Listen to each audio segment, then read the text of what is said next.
Chapter 2309. He often hung around bars. Other than when he was in a bad mood, when he was in the mood, he would hunt for women in bars with his buddies. One-night stands were common too. However, those women were easy to get rid of. Once they woke up, he would give them some money or bring them to buy some branded jewelry and bags. This time, however, the target was different.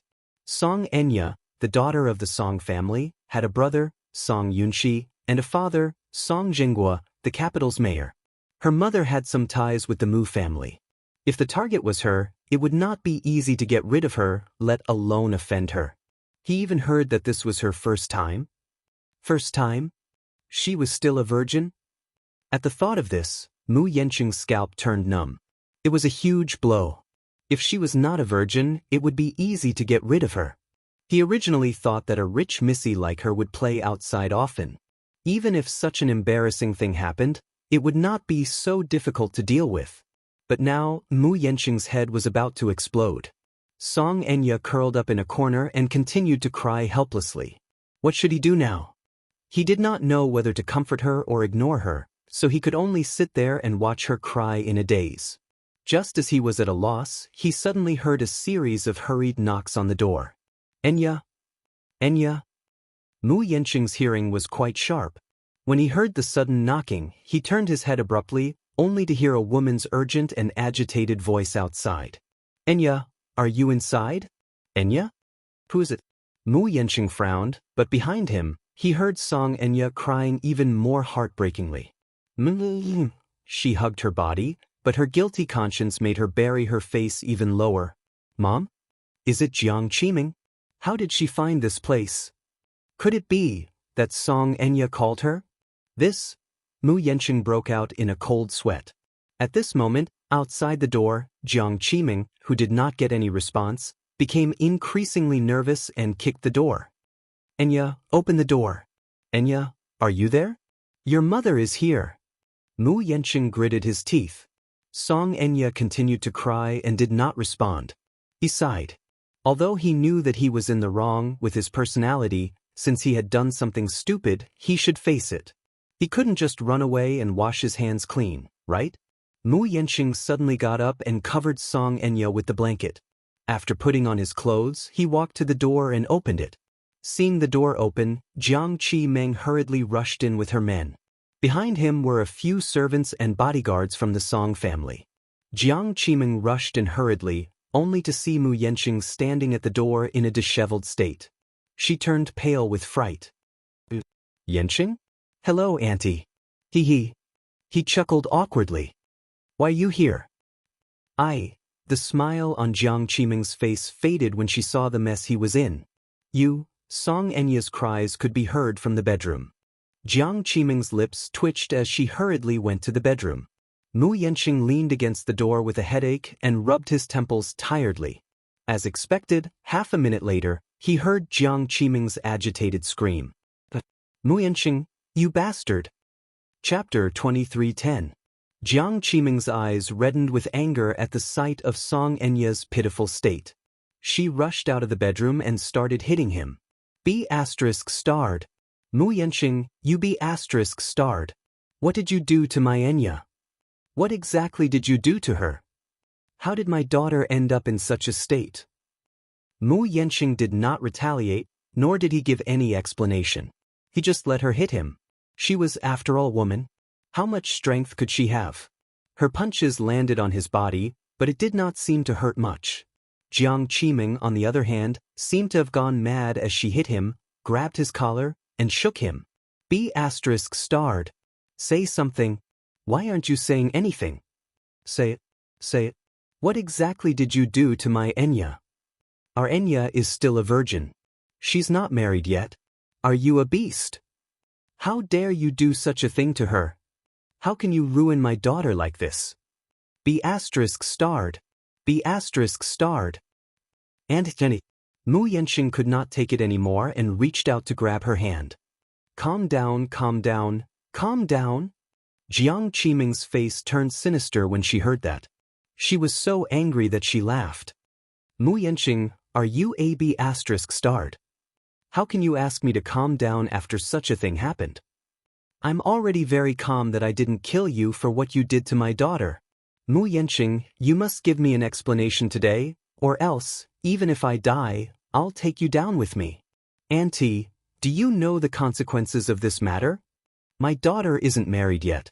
If this matter gets out, our family's reputation will be ruined by you.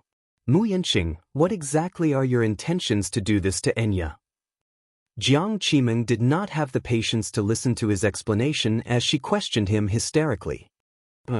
Unknowingly, Song Enya was standing at the door. Holding her collar tightly, she bit her lower lip and looked at her with tears streaming down her face. Let's go home, okay? I want to go home, Enya. Jiang Qimeng immediately went over to her and hugged her shoulders. Don't be afraid. Don't cry. I'll definitely seek justice for you. Mu Yanqing furrowed his brows and looked around. The servants and bodyguards of the Song family stood beside him, forming a terrifying encirclement.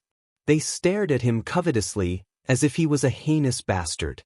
He clenched his fists and asked, Auntie, you keep saying that you want an explanation from me.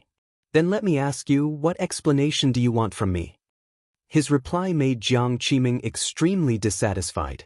She said angrily, How dare you speak to me in such a righteous tone after doing such a disgraceful thing?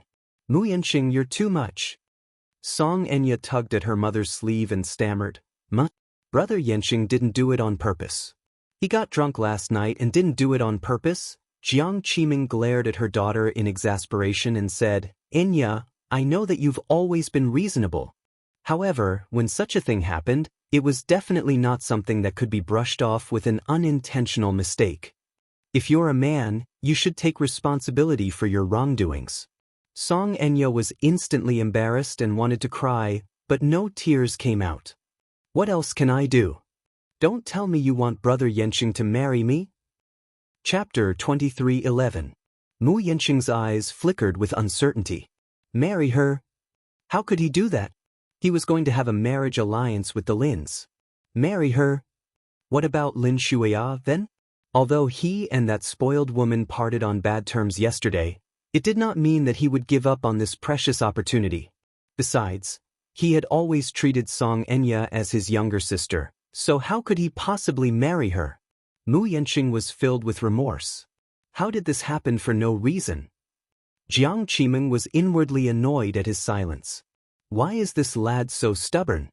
He should have taken the initiative to say, I'm willing to marry Enya. That way, everyone would have a way out of this embarrassing situation.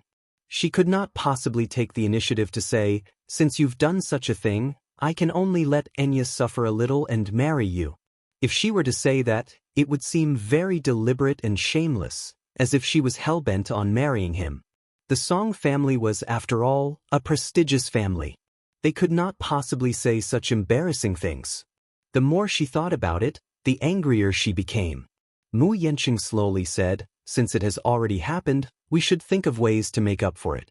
I've indeed committed a mistake and ruined Enya, but this matter has thrown me into a mess. I don't know what to do to make it up to her as much as possible. Auntie, my mind is in a mess right now. Can you let me think about it properly? Jiang Qimeng was so angry that her lips trembled. She opened her mouth a few times, but no words came out of it. For a moment, she did not know how to continue the conversation. Mu Yanqing seemed to have seen through her worries and smiled bitterly. I, Mu Yanqing, may not be a hero, but I'm still an upright man. Since I've done something wrong, I'll definitely take responsibility for it and won't run away from it. Auntie, don't worry, I'll keep my word and promise. It's good that you can say that. She gritted her teeth and said hatefully, Enya has been wronged, we can't let it go just like that. Our families have been friends for many years, so I don't want to make our families unhappy because of this matter. Since you've said so, I'll bring Enya home first. Once you've thought it through, come to the Songs to look for me. Mu Yanqing nodded with a complicated expression.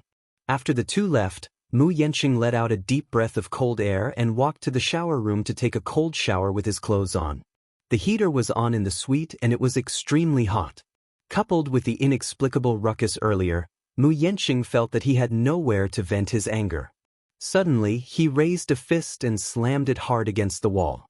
Only then did he seem to have vented his anger and walked out of the shower. She walked into the living room and saw the phone on the sofa. She picked it up and made a call, ordering the housekeeper to send another set of clothes. After hanging up the phone, he suddenly saw a missed message. It was from Meng Qingxue. An ominous premonition rose in Mu Yanqing's heart. He frowned and opened the message. Yanqing, I'm leaving. I'm determined to leave you and this city. Perhaps I'll never come back. Mu Yanqing raised his head abruptly before he could finish reading it. With a vicious look on his face, he abruptly turned around and dashed out of the door, ignoring the fact that he was drenched. Chapter 23:12. There are many memories of you in this city. I can't bear to part with them, but I have to force myself to. Mu Yanqing rushed out of the hotel. As he dialed Meng Qingxue's number continuously, he walked to the roadside and reached out to flag down a cab. The other party did not pick up the call. The beeping sound constantly disturbed his heartbeat. He had never realized that Meng Qingxue held such an important place in his heart. Sometimes people were really cheap. It was impossible to understand how important each other was until the moment of separation. At the thought of not having Meng Qingxue by his side in the world from now on, he could not help but completely lose his mind. It was not that he had never thought of breaking up with her. He had vowed to break up with her, but when it really came down to it, he actually felt reluctant and a kind of despair. It was as if the world was ending. In his mind, the memories of the two of them kept replaying like a revolving lantern. Mu Yanqing's breathing suddenly quickened. I can't let her go. The contents of the message slowly flooded into his mind. Don't look for me. Just pretend that we never met. I'll forget about you, and you'll forget about me too, right? Standing on the street, he kept flagging down cars. He was in a sorry state and looked wet. None of the passing drivers were willing to drive him. After much difficulty, he finally flagged down a car. Mu Yanqing did not hesitate this time. He opened the door and got into the car. Sitting in the back seat, he ordered, "Chauffeur, to Fengchen International." The chauffeur turned around and looked at him speechlessly. He was so wet that even the seat cushion was wet. When the chauffeur saw this, he frowned. "Oh dear. Sir, look at yourself, you're so wet that you've dirted my seat cushion." Mu Yanqing said, "I'll pay you for the car wash." This isn't about the car wash. In our line of work, we can't afford to waste even a minute. A quarter of an hour less would mean one less business opportunity to earn money. If I wash this car, I'll lose a few hundred yuan today. Mu Yanqing furrowed his brows and rummaged through the pockets of his coat. Fortunately, his coat was not wet. He fished out a wad of cash from the hidden pocket and handed it over. There was more than 1,000 yuan in it, which should be enough for this trip. Please, I have something very important to do. If that's not enough, leave your account number and I'll transfer the money to you when I get back. Forget it. Just treat it as a favor. The driver took the cash with a resentful face and pressed the meter. He picked up his phone again and dialed Meng Qingxue's number repeatedly. However, no one came to his rescue. Mu Yanqing was on the verge of losing his mind as he kept urging the driver to speed up. "Master, faster." The driver smiled helplessly. "Young man, I'm already fast enough. The city is always so congested. I can't possibly run a red light, right? Moreover, there are so many speed detectors on the road. This is a commercial vehicle. If it violates the rules, it will be very troublesome." Mu Yanqing gritted his teeth and clenched his fists in anger. The chauffeur glanced at him and suddenly asked half-jokingly, "You're in such a hurry. Don't tell me that you've made your wife angry and want to run away from home? Is that why you're in such a hurry to persuade her?" "Don't worry too much. She's running away from home. I don't think she can go anywhere other than her maiden home." Maiden home? Since when did she have a maiden home? Chapter 23:13. Apart from him, where else could she go? Where else could she go? The chauffeur, on the other hand, seemed to be enlightened. He shook his head and sighed. "Young man, I've seen a lot of things like this, but I still have something to remind you. Don't care about anything else, just cherish the person in front of you. Home was only where one's wife was. Don't only learn to cherish her when you lose her. By then it'll be too late. When husband and wife quarrel, you should give in to the woman. After all, we're men. Mu Yanqing did not say a word from the beginning to the end. His face was gloomy. Half an hour later, the car arrived at Fengchen International Apartment. He was secretly annoyed. Why was the hotel so far away from the apartment? As soon as he got out of the car, he rushed into the elevator and pressed the button for his floor. When he reached his floor, he rushed out like the wind. Qingxue. He stood at the door and banged on it hard. Qingxue, open the door. It's me. Open the door. No one responded to his banging for a long time. Mu Yanqing lost his mind and raised his leg to kick the door hard. This time, the neighbor at the door was even more alarmed. Who is it? Why is there such a big commotion? The neighbor opposite opened the door and rubbed his sleepy eyes. When he saw him, he muttered unhappily, "Be quiet. I'm working the night shift. Let's be considerate of each other." Mu Yanqing ignored him. When the man saw him standing at the door, he was suddenly surprised. Are you looking for Xiaomeng? Mu Yanqing turned around abruptly, his eyes bloodshot. Do you know where she went? I saw her leaving with her luggage when I came back from work this morning. I asked her where she was going, but she didn't say much. She just said that she won't be staying here anymore. If anyone comes looking for her, just say that she's gone and is no longer here. After a pause, the man was suddenly shocked by the drastic change in Mu Yanqing's expression. Seeing his face darken, he was so frightened that he did not dare to speak. To left? Yes, the man nodded and said in a daze. I even saw her leave the key to the door in the mailbox. I don't know what's wrong with Xiaomeng. She's always smiling, but when I saw her this morning, I saw her frowning for the first time. Her eyes were red as if she had been crying. Who are you to her? Mu Yanqing furrowed his brows. He could not be bothered to reply to him. Instead, he opened the mailbox beside the door and was shocked to see a key lying quietly beside a bottle of milk. His breathing suddenly quickened, and he slowly took out the key. However, he heard the man's nagging. Xiaomeng's health hasn't been good recently. He's very sick. A while ago, he fainted at the door because of anemia. Fortunately, I discovered it in time and sent her to the hospital. The doctor said that she didn't pay attention to her nutrition during her pregnancy, which led to anemia during pregnancy. Who are you to him? Mu Yanqing turned to look at him and muttered, I'm the child's father. Are you her husband? The man was quite surprised and stared blankly as he said, Then why do I rarely see you here? I usually see little Meng alone. That day when I sent her to the hospital, I asked her if she wanted to contact the child's father. She refused to tell me and only said that she was very busy. How busy was he? He didn't take good care of his wife when she was pregnant. Mu Yanqing could not take it anymore. He picked up the key, opened the door, and entered the house. Chapter 23:14. He dialed Meng Qingshue's number again. A few seconds later, a phone rang from the sofa in the living room. Mu Yanqing was shocked. He loosened his grip on the phone and it fell to the ground with a thud. The black screen shattered. He walked over and picked up the phone from the sofa. He opened the messages and saw that there were 2 drafts. For some reason, they were not sent.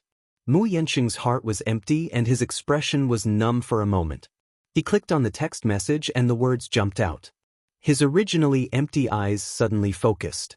Yanqing, as you wish, I've aborted the child. This way, you can be at ease and pursue what you want. From now on we're done. Everything you've given me is in the apartment. I've returned what I owed you, but I don't want you to return what you owe me. I'll just treat it as a dream between us. When I wake up from the dream, it's time to leave. Mu Yanqing, if love really exists in this world, you're probably the first and last person I've ever loved. If love really exists in this world, you're the only one I've ever loved. Mu Yanqing slumped on the sofa and looked up at the ceiling in a daze. Meng Qingshue's innocent face seemed to appear in front of his eyes. That year, for his birthday, she had meticulously prepared a sumptuous feast for him. After blowing out the candles together, she snuggled in his arms and asked coquettishly, Yanqing, can we be together forever? We won't be apart for the rest of our lives. He nodded absent-mindedly. Meng Qingxue was not very satisfied with this perfunctory answer. What's with them? You're patronizing me again. He smiled and scratched her nose. Okay, we'll be together forever and never be apart for the rest of our lives. She smiled. Her eyes seemed to hide countless stars, bright and moving. You'll have to keep your word. If you let me down, what will happen if I let you down? He asked. She snorted and said, if you let me down, I won't want you anymore. I'll leave you and go to a place where you won't be able to find me. I'll never see you again. This willful answer made him burst out laughing. So heartless? Meng Qingxue nodded heavily. He hugged her and said gently, little liar, you can't leave me. If you leave me, where can you go? In this lifetime, you can only stay by my side forever. After a pause, he added, you need me. When Meng Qingxue heard this, she was a little unwilling. She raised her head and asked carefully, then, do you need me? She asked stubbornly, will you be sad without me? Mu Yanqing covered his face with his trembling hands. His face was expressionless, but the tears that dripped from between his fingers silently betrayed him. Tick-tock, her tears fell onto the screen and she fainted. Yes, he needed her. Airport, waiting room. Meng Qingxue sat in her seat, holding a photo in her hand. She kept rubbing it, but she couldn't stop her tears. Drop by drop, they fell on the photo, smudging a corner.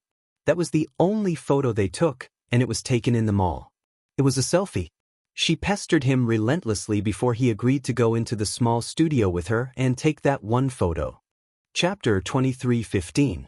She gripped the corner of the photo tightly and cried pitifully. Dear passengers flying from the capital to Haining, please take note that your flight CA0003 is about to take off. Please bring your belongings, present your boarding pass, and prepare to board the plane at Gate 3. We wish you a pleasant journey. Thank you. Meng Qingxue bit her lower lip hard when she heard the boarding announcement. Reluctantly, she stood up and walked to the dustbin. With tears in her eyes, she pretended to throw the photos into the bin. She turned around, dragged her luggage, and walked toward the boarding gate like a zombie. At the Song residence. When Jiang Qiming and Song Enya returned, both mother and daughter had different expressions on their faces. The two walked into the bedroom and closed the door. Song Enya turned around and asked worriedly, Mom, what's wrong? Jiang Qiming looked at her with concern and suddenly asked worriedly, did the plan go smoothly last night? Did you do a clean job? He didn't find out anything fishy about you, did he? Song Enya nodded.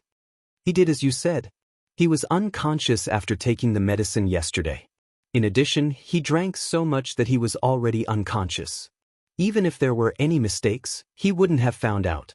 Jiang Qiming nodded. Just as she was relieved, Song Enya asked helplessly, but, will Mu Yanqing marry me? That might not be the case now. But if you're pregnant with his child, it'll be different. When the time is right, tell him that you're pregnant with his child. Then, it won't be up to him to decide on the marriage. If it really doesn't work, you can take it to the muse. He won't be in the right. Jiang Qiming smiled smugly. Don't worry. Just wait patiently and Mu Yanqing will marry you as the young mistress of the Mu family. Song Enya interrupted her anxiously. But I'm already 6 weeks pregnant. Although the child in my stomach is Mu Yanqing's, it's already a month old. What if we can't hide it then? So what? Jiang Qiming did not think much of it. When the child is full term, just say that it's premature. Besides, by then you'll be married. It's not important how this child came about. What's important is that this child is Mu Yanqing's. It has his blood and it's your child. That's enough. Song Enya still had some concerns and hesitated to speak. Jiang Qiming walked to her side and sat down. Patting her shoulder gently, she comforted her. What else are you worried about? Tell me. Chapter 23:16. Jiang Qiming smiled and said earnestly, even if he doesn't become the head of the family, he's still a good choice to marry into. After a pause, she continued, think about it. Although he's a concubine's son, the Mu family is so big and there are so many concubines' children. Why did Mu Linfeng choose him? This proved that the man, who was able to make a name for himself in such a dangerous place despite looking like a nobody, must be quite capable. It's just that with Yaja around, no matter how outstanding Mu Yanqing is, he's only a foil and his halo is overshadowed. Mu Yanqing is still capable. Even if he doesn't become the head of the family, as long as he steps through the door of the Mu family, he'll grant you glory and wealth. Song Enya nodded lightly when she heard that. My silly lass, don't worry. Just do as I say and don't think too much about anything else. I naturally hope that you'll lead a good life and won't harbor any thoughts of harming you. Hearing her mother's words, Song Enya's last bit of worry was relieved. She climbed into bed and covered herself with the blanket. When Jiang Qiming saw this, she hurriedly rolled up the blanket for her. Sleep for a while. You must be exhausted from last night, right? Yes, I didn't sleep last night. Quickly rest then. With that, she walked to the window and drew the curtains for her before leaving the room. Song Enya lay in bed and let her imagination run wild for a while. Soon, she could not resist the sleepiness and fell asleep. The Maldives was warm all year round. As it was located near the equator, the climate here was tropical. Although it was an island country, it did not have a tropical oceanic climate but a tropical rainforest climate. The biggest characteristic of a tropical rainforest climate was that it was rainy and hot.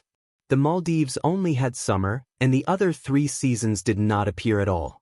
However, the summer here was not that hot, and the temperature was maintained at about 30 degrees Celsius. Therefore, after it rained, it would be cooler. The annual rainfall in the Maldives was 1,900 millimeters, and the island in the rain had a different charm. At this moment, Yun Shirshir and Mu Yaja were enjoying a sweet vacation on another island. However, at that time, Gong Jie had to take care of his 2 children, and he was having a hard time. In Yu Yu's words, he had to get used to the life of a stay-at-home dad in advance. Early morning. Gong Jie had a nightmare. Half awake, he saw a huge mountain falling from the sky and pressing him down. While he was in a daze, he could clearly feel something heavy pressing down on his body. It was wriggling from time to time. Unable to bear the pressure, he was jolted awake from his dream.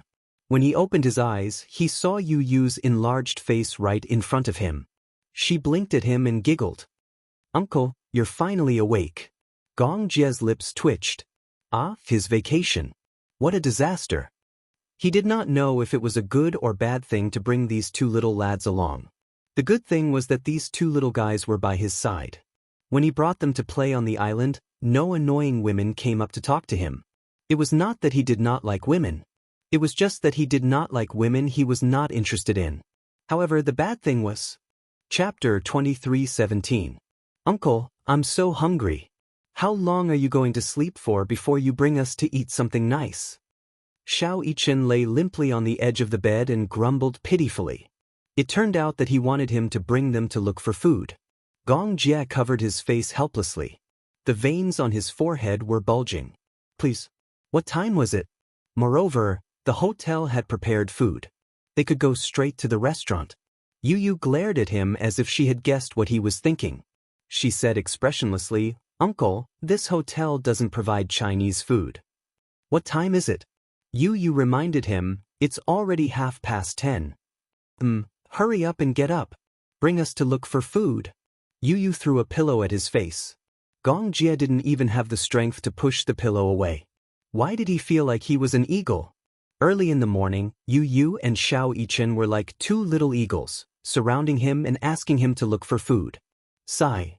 In his imagination, he would hold hands with Yun Shirshir, walk on the beach, and play in the sea. But now, it was gone forever. Gong Jie furrowed his brows as he lay on the bed listlessly. Yesterday, after he finally managed to get the 2 little guys to sleep, he was in a rare mood.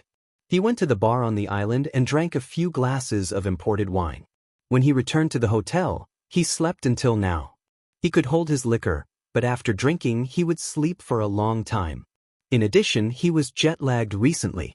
Therefore, he was sleepy and lethargic. It was hard to take care of children, especially these 2 energetic little guys. They seemed to have endless energy. After playing with them for an entire day, he was so tired that he almost collapsed. He wanted to cry but had no tears. Gong Jie began to consider if he should just leave the two lads on this island and escape from this place. If he did that, he would be hunted down by his sister with a rolling pin. Gong Jie shuddered at the thought of that. Just as he was feeling melancholy, wow! Xiao, come and take a look. Just as he was struggling to open his eyes, Yu, who was lying on top of him, summoned Xiao as if she had discovered a new continent. Xiao crawled onto the bed and leaned over. What is it? Look at Uncle's. Wow, it's so big. Where? Really. It's huge. Gong Jie was confused. He hugged his pillow and couldn't see where Yu was looking at. However, the next second, he felt a pair of small hands pulling down his boxers. A certain part of his body was exposed and he heard Yu exclaim in surprise, "Wow! Amazing!" Xiao said enviously, "Uncle's is very big too." Is it as big as Daddy? That sounds about right. Anyway, it's bigger than mine. Uncle's is so firm. Gong Jie finally understood what the two little guys were studying while lying on top of him. Just as he was about to sit up, Xiao happened to sit on his chest and pushed him back down. Yu, do you think we can be like Daddy and Uncle when we grow up? Yu said airily, "How would I know?" Chapter 23:18. Xiao also touched it out of curiosity. It's hot. Two hooligans. Gong Jie's face burned with anger. He gritted his teeth and said, "You two idiots, get off of me." Xiao turned around and covered his mouth with an irritating expression. He snickered and said, "Uncle, it's so early in the morning, but you seem to be very energetic." Gong Jie's face burned even hotter. He clenched his fists tightly and resisted the urge to hit him. He said, "Get off of me." Uncle is angry. Yu snickered and obediently pulled up Gong Jie's pants. He patted him gently with his little hands and said comfortingly, Okay. We won't study it anymore. We're just curious." Gong Jie was speechless. Little brat. He deserved a beating. Xiao didn't get off the bed. Instead, he leaned back and lay on Gong Jie's body. He stretched out his limbs and said contentedly, "Lying on Uncle's body is so comfortable." Yu chuckled when he saw this. Then he pounced on Xiao. Gong Jie felt as if he was being pressed down by a jack. He was about to be flattened. The three of them were stacked on top of each other like a human pyramid. Xiao was on top of Gong Jie, while Yu was on top of Xiao. The two little guys were playing around on top of Gong Jie. Gong Jie was about to cry. "Sister, save me." It was already past 11 o'clock when he finally managed to get rid of the two little guys. After Gong Jie's outburst, Yu and Xiao learned their lesson and promised repeatedly that they wouldn't mess with him anymore. Gong Jie threatened, "If you continue to mess around, I'll throw the two of you into the sea." Yu said confidently, "Uncle, you're murdering your own nephews." "So what?" Gong Jie stood with his arms crossed and raised his eyebrows coldly. Yu said evilly, "But we're not afraid. If Mommy finds out, she'll definitely throw you into the sea too." Gong Jie. He even knew how to threaten others. Forget it. He didn't want to lower himself to the level of these two little things. Therefore, after tidying up, Gong Jie took the two little guys to look for food. On this island, there was a very famous underwater restaurant called Itha Undersea Restaurant, which meant pearl in the local language. The restaurant was located 6 meters below sea level. The exterior was made of transparent plexiglass, and the walls and roof were made of water-resistant and transparent acrylic materials. Under the warm seawater, the restaurant was surrounded by colorful coral reefs. Various marine life shuttled back and forth between the coral reefs. Dining in such a restaurant under the sea was romantic and sentimental. However, the restaurant wasn't big. It could only accommodate 12 people at the same time.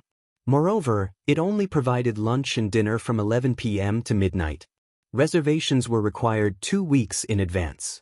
However, Gong Jie naturally didn't need to make a reservation. There was always a seat in the restaurant reserved for him. After passing through the wooden walkway and walking down a few steps, they saw 6 tables. Each table could only seat 2 adults. Gong Jie and the 2 little guys were just right. As soon as they entered the restaurant, Yu and Xiao Yichen were attracted by the unique style of the restaurant. They sat at the table and didn't have the mood to order food. Instead, they leaned against the glass and looked at the tropical fish swimming around outside. It was so interesting. Chapter 23:19. It was indeed very interesting to enjoy the colorful underwater world while eating. The restaurant was expensive to build, so it was not cheap to eat in it. A filet mignon cost $200. Gong Jie saw them leaning against the glass and called out to them a few times, but they ignored him. He had no choice but to order steak and a snack platter for them. At the side, little Yichen began to study the restaurant seriously. The water pressure in the sea is so high. Do you think the glass will break after a while? Although this restaurant is not built in the deep sea, the turbulence in the sea is still very strong. However, the designer must have considered this problem when building this restaurant. Therefore, the materials used must be strong and resistant to water pressure. Xiao Yichen nodded as if he understood. He looked at Yu with a pair of starry eyes. You know a lot. Did you learn all this from reading books? Please, this is common knowledge. Investing in a restaurant like this underwater must have taken into account many risks. Gong Jie was speechless. It was said that children were lively and had endless energy. They were curious about everything. It was true. Yi was not like this in the past. In the past, he had interacted with him on the internet. He gave off a mature vibe. It was a kind of composure that was hard to come by even for an adult. However, it seemed that after spending so much time with Xiao Yichen, he had been influenced by Xiao Yichen. Most of the time, he was still the mature and sensible Yu. He was gentle but cunning. He was as elegant as a little gentleman. However, at times, he was like a little devil. Occasionally, he would show the naivety and even childishness of a child. At that moment, the restaurant was full. 2 tables were occupied by blonde Europeans. Judging from their facial features, they seemed to be of Dutch descent. Another table was occupied by a customer who spoke with a strong British accent. The other 2 tables were occupied by Asians. It was unknown which country they were from. It was the peak tourist season. Many countries were on holiday. Some people took the opportunity to fly to the Maldives for a vacation. There were also some who chose the Maldives for their honeymoon. They looked in the direction of Yu and Xiao Yichen in surprise. The 2 little guys were mischievous, cute, and silly. Their tender little faces attracted a lot of attention. Looking at Gong Jie, who was sitting at the side, she naturally assumed that the twins were his sons. Such a young stay-at-home dad. The most important thing was that he looked so sexy. His silver hair, which contrasted with his snow-white skin.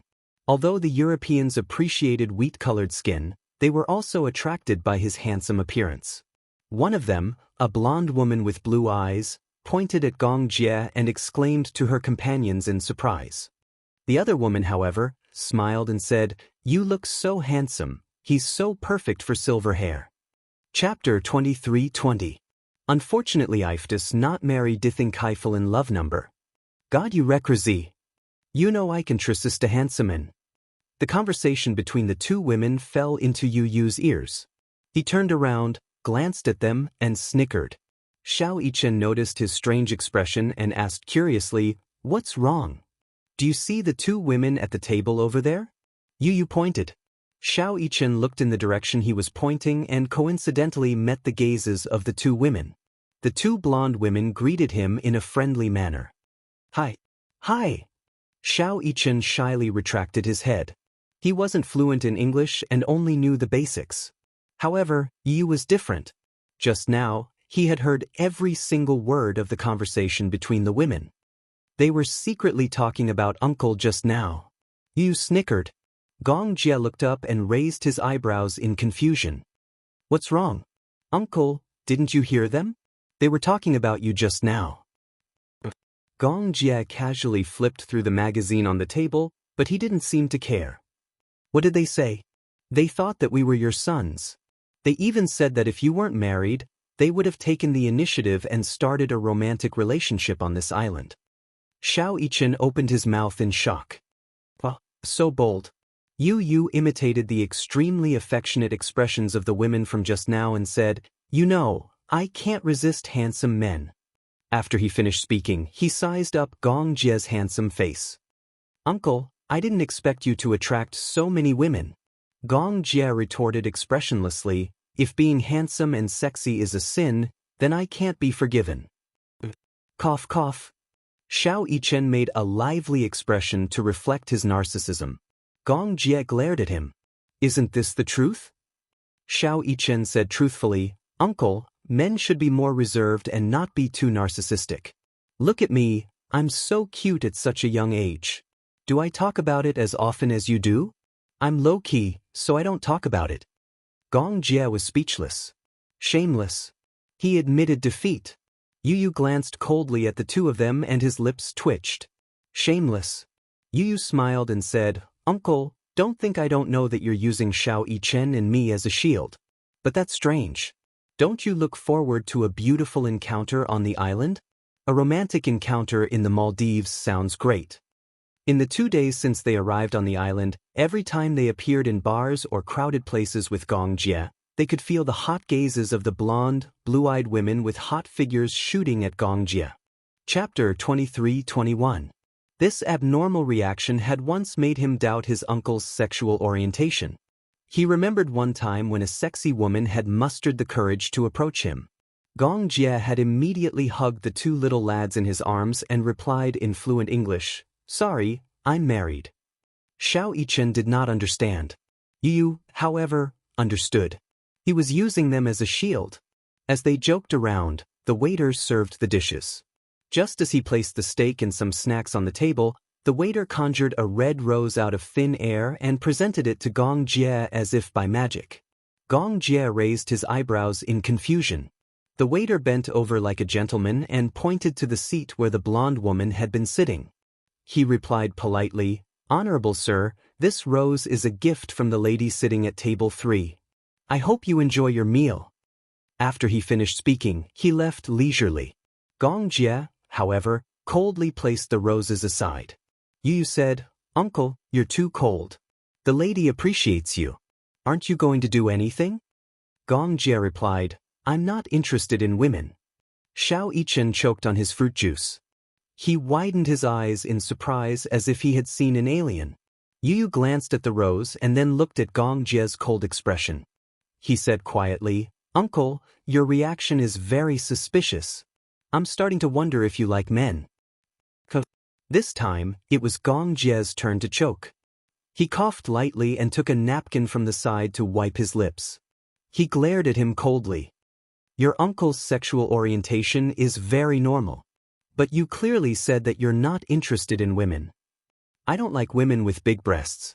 I don't like women with big butts either. Yu said, most men like women with big breasts. Is that so? Gong Jie smiled arrogantly. That's why I'm not a typical man. Yu suddenly asked evilly, Oh, is it because you like Brother Huajin more than women? Gong Jie's face froze. He looked up with a cold gaze. Get lost. He touched a sore spot. Even now, he still felt uncomfortable when he recalled the situation that night. I saw Uncle's ears turn red when he kissed Brother Huajin that night. He's obviously shy. The little lad's words were full of surprises, though. Get lost. Gong Jie warned him with his gaze. If a person's gaze was truly lethal, the boy before him would have long been frozen into a popsicle. At the side, little Yichen's gossipy soul was instantly ignited. Uncle kissed Brother Huajin? Yeah. It's mouth to mouth. Xiao Yichen widened his eyes and exclaimed, When did this happen? Why didn't I know about it? Yu said, That night, New Year's Eve. You went to bed early and we were playing cards. The loser had to be punished. After that, Gong Jie and Brother Huajin lost, so Daddy pranked them. After he said that, he didn't forget to tease Gong Jie. That night, Uncle kissed Brother Huajin a few times. Lips to lips, even your ears turned red. Gong Jie gritted his teeth. Shut up. Yu laughed. Uncle, don't be shy. I'm very open-minded. I've never discriminated against gay people. Chapter 23-22. Gong Jie said angrily, I'll repeat myself. I don't like men. He raised his voice slightly. Everyone in the restaurant stopped what they were doing and stopped talking. They were attracted by his angry declaration and looked over. Even the waiter at the bar looked over in a daze, and his hands paused in their movements. The air froze. Gong Jie looked around coldly with an unfriendly gaze. Everyone was intimidated by this gaze and turned their heads away awkwardly, not wanting to look any further. Yu tried to hold back her laughter and coaxed, all right, I know. I won't tease you anymore. All right. I know I was wrong. Don't be angry, uncle. Yu quickly coaxed him. After all, they were still counting on Gong Jie to make ends meet for the remaining few days on the island. If the joke went overboard, their uncle would really get angry. In a fit of anger, he would leave them on the island. It was too scary. Xiao Yichen was also a fence-sitter. He immediately stood on Gong Jie's side and accused, "You, don't go overboard with your joke. Uncle obviously likes women." Yu glanced at him from the corner of her eyes. Muichen, you've grown up. You even know how to rebel now. After the three of them finished their lunch, Gong Jie took the two little guys for a walk by the beach. At this time, many people were lying on deck chairs by the beach, enjoying the sun. Gong Jie's naturally powerful aura, coupled with his devastatingly handsome face, became a mesmerizing sight as he walked along the beach. Under the bright sun, his skin was shockingly fair. His skin was so perfect that not a single pore could be seen. He was shockingly handsome. His delicate skin was hard to hide even though he was wearing a simple t-shirt and beach shorts. Under the sun, his silver hair was dazzling and exuded a sense of abstinence. His skin was naturally snow-white. In the past, he had tried to deliberately tan his skin. It was effective, but not obvious. Moreover, once he stopped, his skin would turn white very quickly. Gong Jie was a person who paid attention to his appearance. His original hair color was black, but his facial features were more feminine. He had a classical charm unique to the East. His eyebrows were picturesque, his lips were red, his teeth were white, his skin was smooth, his nose was high, and his eyelashes were long and thick. At first glance, his gaze was deep and melancholy, as if he had put on thick eyeliner. It could be said that his appearance, but it was not a particularly tough style. He and Yun Shirshir were twins, so their facial features were very similar. Therefore, with black hair and such facial features, it was hard to avoid looking too feminine and beautiful. Fortunately, he was tall. Thus, when he was 16, he dyed his hair silver white. Once his black hair was dyed silver white, the feminine aura on his body was instantly gone. Instead, it was replaced by an extraordinary aura. Since then, he had maintained the habit of dyeing his hair. Along the way, many women came to strike up a conversation with him. Many European women were deeply infatuated with his handsome face at first sight. However, they often took the initiative to strike up a conversation, but none of them succeeded. Gong Jie always looked straight ahead and ignored them as if they were air. There was no other reason. Chapter 23:23. If it weren't for those annoying flirting, perhaps this would have been a perfect vacation. In the Maldives, the sun shone brightly, and it was like spring all year round. With such a warm climate, even if one were to lie on a deck chair and do nothing, it would still be extremely comfortable to quietly enjoy the sun. Many tall coconut trees and palm trees were planted by the sea. The stones were piled up and stacked in different styles. On the shore, the sea was crystal clear with a breathtaking light blue color. The beautiful coral reefs were clearly visible. Blue sky and white clouds, a gentle breeze. Stepping on the soft sand was extremely comfortable. The scenery was as beautiful as a painting. The reason why Gong Jie bought an island here was to make it convenient for him to come here for a vacation. Usually, there was a lot of work in the Hurricane Group.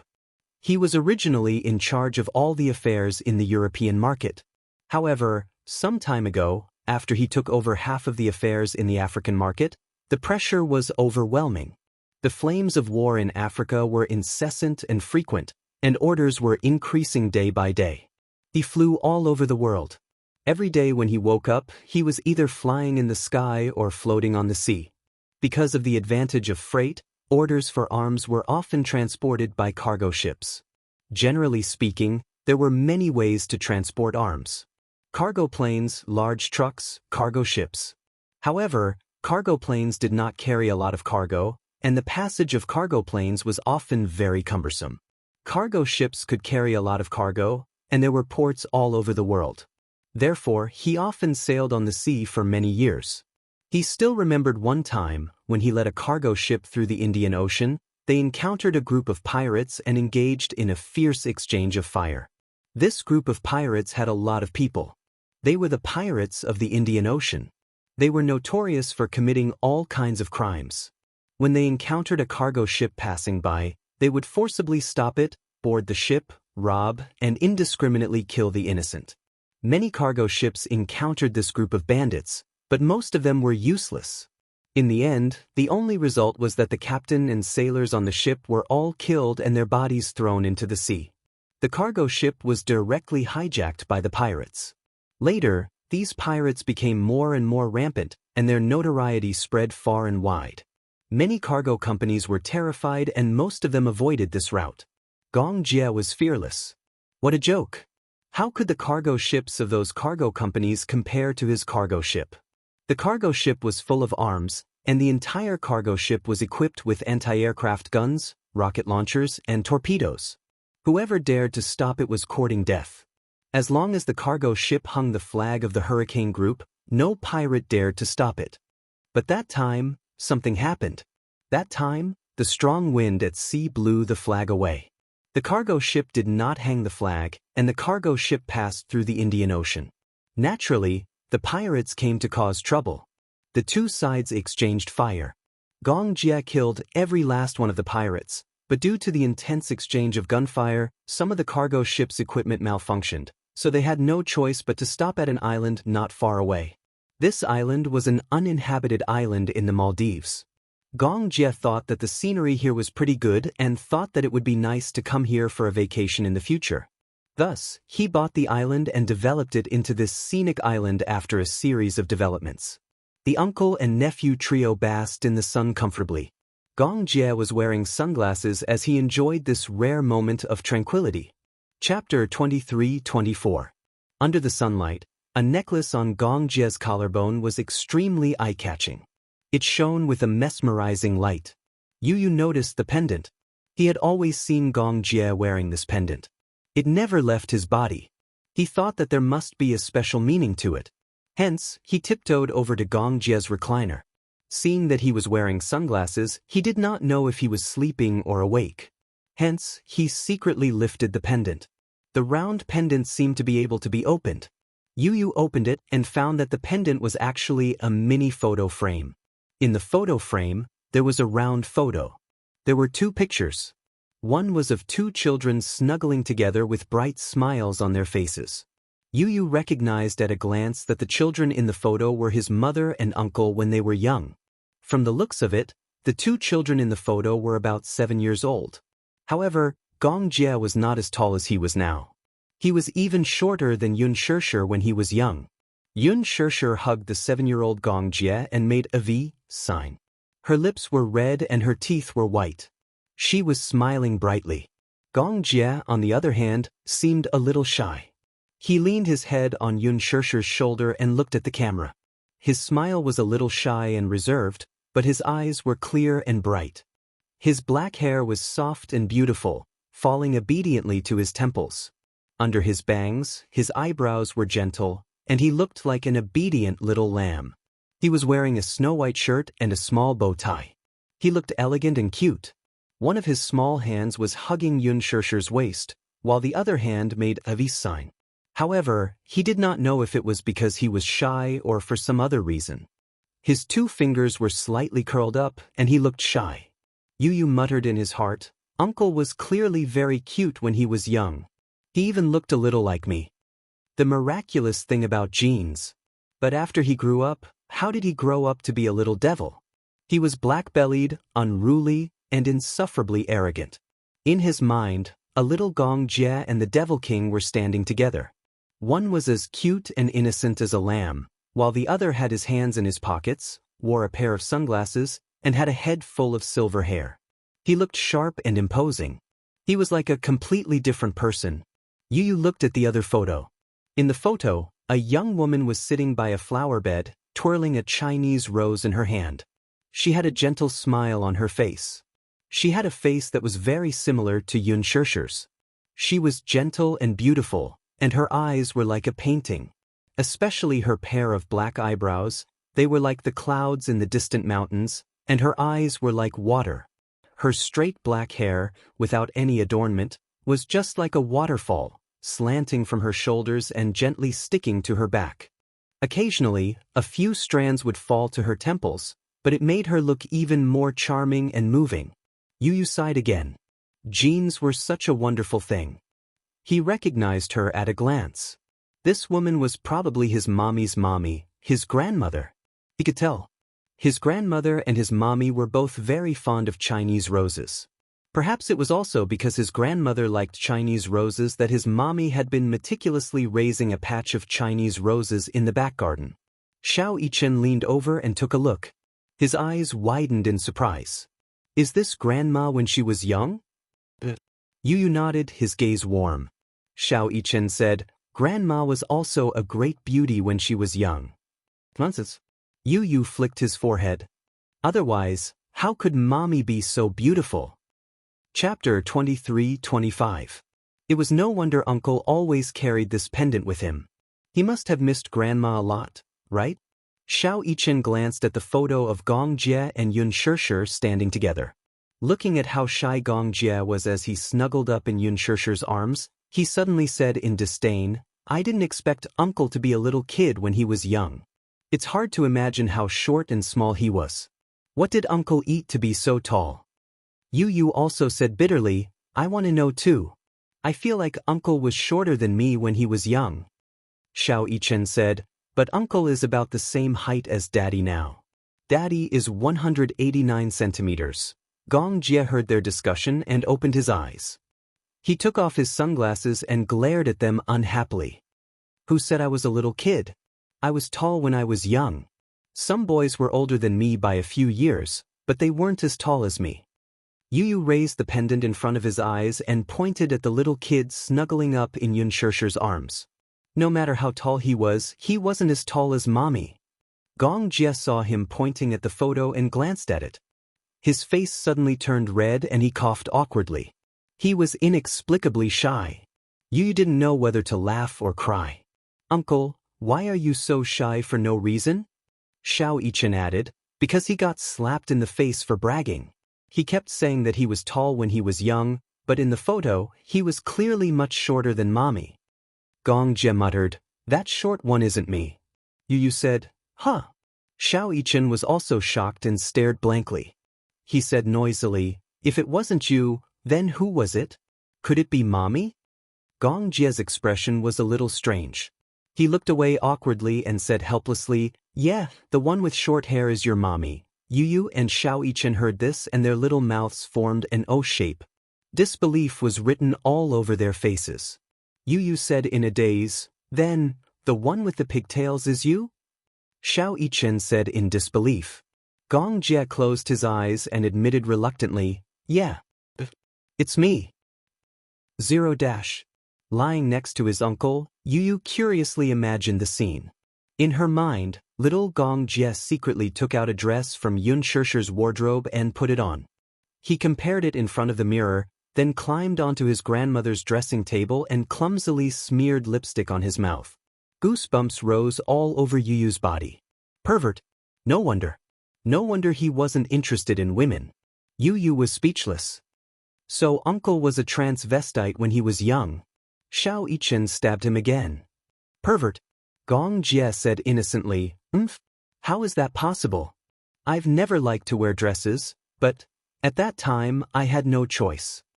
In the photo, the kid with the pigtails and the bright smile was Gong Jie. This photo was taken when he and Yun Shishir were 7 years old.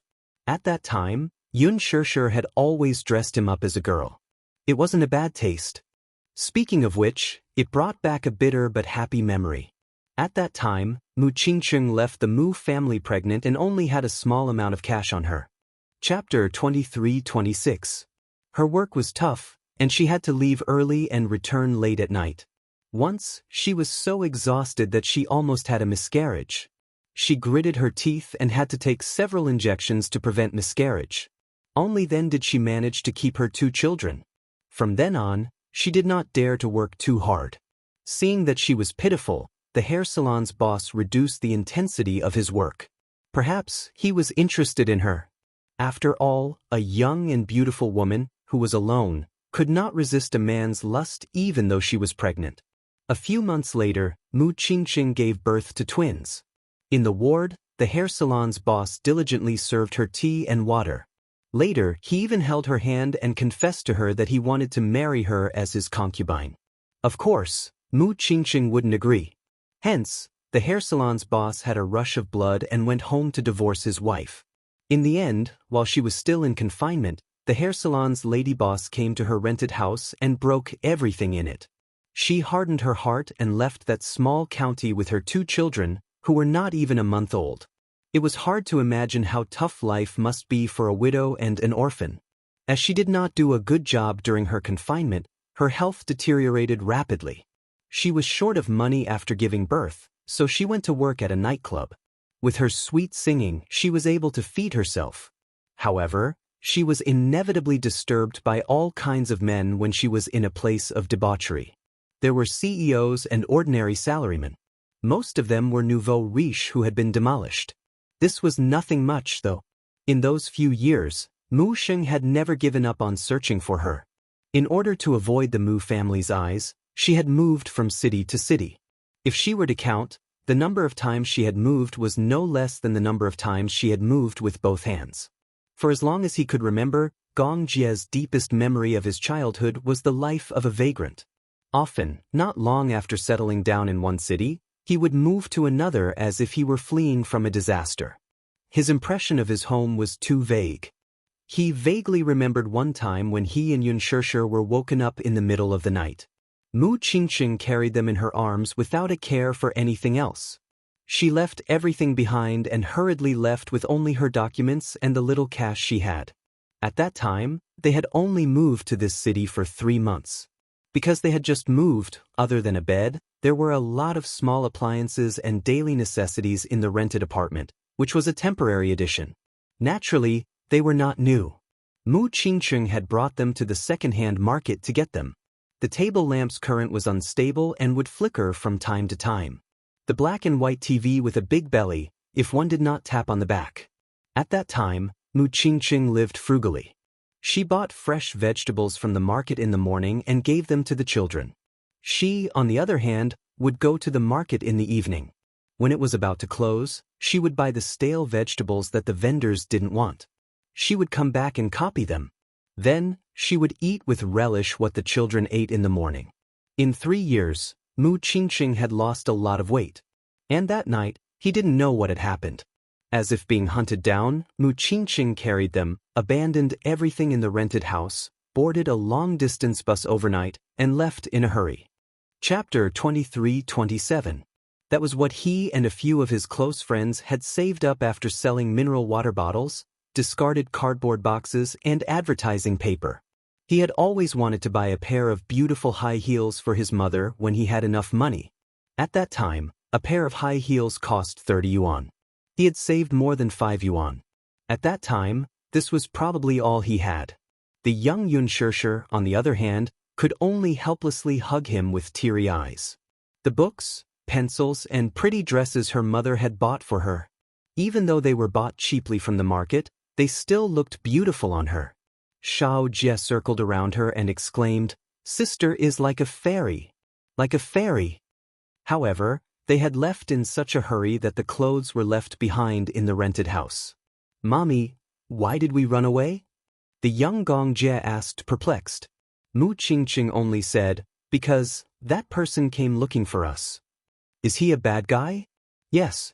He's a big bad guy." "What about Daddy?" The Gong Jie cautiously mentioned this title. "When exactly will Daddy come looking for us?" As soon as he finished speaking, he saw that her eyes were sparkling and tears were flowing down her cheeks.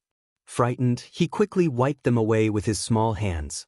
From then on, he did not dare to mention this heart-wrenching name again. After that, Mu Qingqing brought them to a very remote village to settle down. It was a remote place more than 1,000 kilometers away from the capital. Because it was a rural area, the development was backward, and even the telephone was not popularized. There was only a public telephone in a small shop, and it cost 10 cents to make a call. This village was called Lihua Village, and they farmed for a living. Every family had dozens of acres of farmland. The villagers were mostly simple and honest. Most of them were self-sufficient. If they did not have enough, they would ride a tricycle to a faraway town to buy some. Mu Xing never found this place again. The village chief saw how pitiful Mu Qingqing was. She was a widow and an orphan. His heart ached for her, so he rented his backyard to them at a very low rent. It was 100 yuan a month. Mu Qingqing was overjoyed. Because behind the backyard, there was a large piece of land. She had always dreamed of having her own backyard. Later, she made a small garden here, surrounded by railings, and planted a large number of Chinese roses. At that time, she still had a few thousand yuan from working in the nightclub. After settling down in Pear Blossom Village, the days passed peacefully and there were no more disturbances. Mu Qingqing used to work in a hair salon and learned a lot of skills. After she settled down, she separated a large part of the rental house and made a small hair salon. At that time, when the village women saw such a beautiful and fashionable woman coming to the village, they followed suit and came to her to have their hair cut. At that time, the hair salon was a novelty in the village, and she was the only one. Men and women, old and young, all patronized her business. Sometimes, a haircut would cost 3 yuan, a bag of rice or a barrel of grain and oil. As for the rice and oil, she would keep them for herself. She would ride her tricycle to the town's market to sell the excess. When business was good, he could earn a few hundred yuan a month. Their days gradually improved. Of course, this was all in the future. When they first settled down, there was nothing. Chapter 23-28. Coincidentally, the village chief also had 2 daughters and a son. He doted on her and often sent her some clothes. They were the children's leftovers, but they were definitely not tattered. However, the funny thing was that the elder of the 2 daughters was already 12 years old and the younger was 9 years old, but the son was only 5 or 6 years old. Therefore, the Gong Jie could not fit into the boys' clothes, and Yun Shishir could fit into them. As for the girls' clothes, Yun Shishir found them too big because the sleeves were too long, but they fit the Gong Jie perfectly. Mu Qingqing also found it interesting, so she simply let Yun Shishir wear the boys' clothes and let the Gong Jie wear the girls' dress. Therefore, she cut Yun Shishir's hair short and tied 2 cute braids for the Gong Jie. Once, there was a rich family in the village whose son went to university and wanted to study abroad. In order to reward his son's academic achievements, he bought a camera and a pager. At that time, cameras were still a novelty in the village. The village chief said that he wanted to take a few photos of the 3 of them. There was one of the 3 of them standing together, and a few of them were taken separately. However, a few of the photos were later lost, and only these 2 were left. Little Gong Jie had been keeping it in his pocket all this time, so it was perfectly preserved. After returning to the Gong family, in order to commemorate his mother, he reduced the size of these 2 photos and embedded them in a pendant, which he always wore. This was probably the last thing he remembered about his mother. The Gong Jie came back to his senses from his memories and smiled sadly. At that time, we were poor, so we wore the leftovers of other children. The girls' clothes were on the bigger side. I was tall, so only I could wear them. Oh, you said. Uncle, I've wronged you. I thought you were a transvestite. I'm not that perverted, the Gong Jie said. Xiao Yichen agreed. That's right. Yu is the big pervert. Yu was depressed for a moment. Mu Yichen, do you have a stand? Xiao Yichen chuckled. Gong Jie raised his eyebrows as his gaze fell on the photo in the pendant. His lips suddenly curved into a gentle arc as his fingertips gently touched the smooth surface of the photo. He looked at Mu Qingqing in the photo with a longing gaze. His phone suddenly rang. Gong Jie came back to his senses. He picked up the phone and answered the call. Hello. Little Jie. Yun Shishir's panicked voice came from the other end. Gong Jie suddenly sat up from the recliner. Because of her anxious tone, he became a little nervous. Sis, what's wrong? What happened? Where are you? I'm at a resort. I have to return home immediately.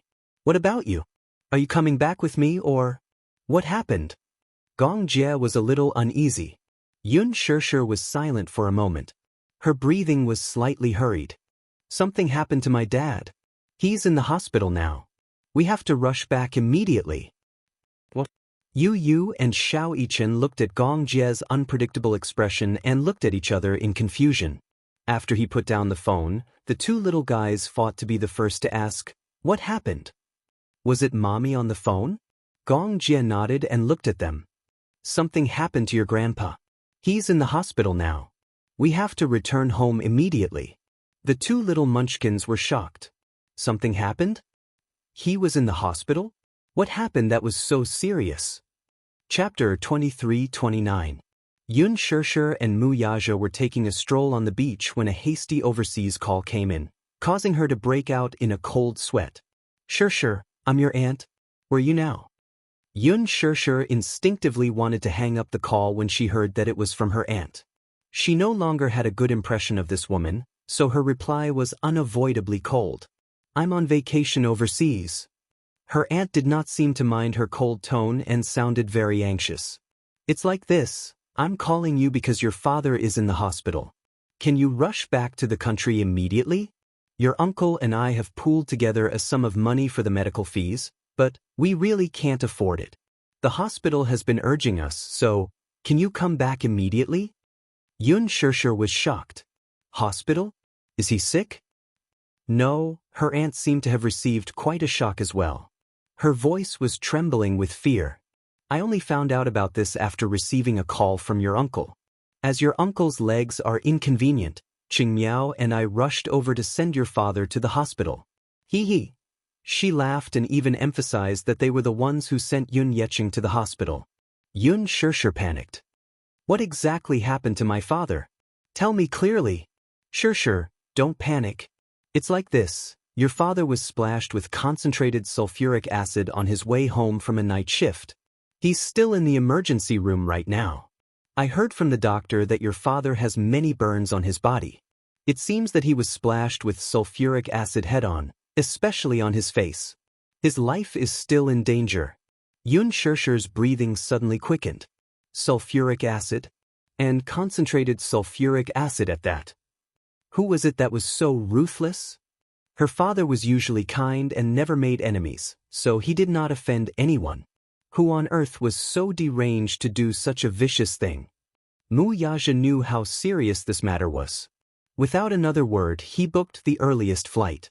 After meeting up with Gong Jie, the five of them boarded the flight back to the country. As there were no direct flights to Beijing, they flew from the Maldives to Sea City and then back to Beijing. It was already 7:30 p.m. when they arrived in Beijing.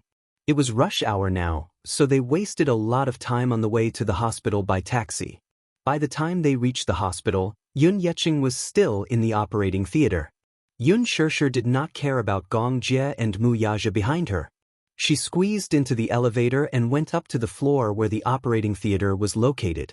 When she rushed over, she saw Xiang Yu guarding outside the operating room while Yun Yeho was slumped on the side with a gloomy look on his face. "Uncle." "Shirshir." When Yun Yeho saw Yun Shirshir rushing back, he felt as if he had seen his savior and felt dizzy all of a sudden. Yun Shirshir rushed over and glanced at the light above the operating theater. "Operation in progress," she said in a daze. "Dad hasn't come out of the operating theater yet?" Just as Yun Yeho was about to speak, Xiang Yu came up to him with tears streaming down her face. "Shirshir, you're finally here. Your father is still in danger. The doctor has only come out twice and told us to be mentally prepared. He could die at any time." Yun Shirshir's face changed drastically when she heard that. Chapter 23-30. Xiang Yu wanted to say something but hesitated when she heard that.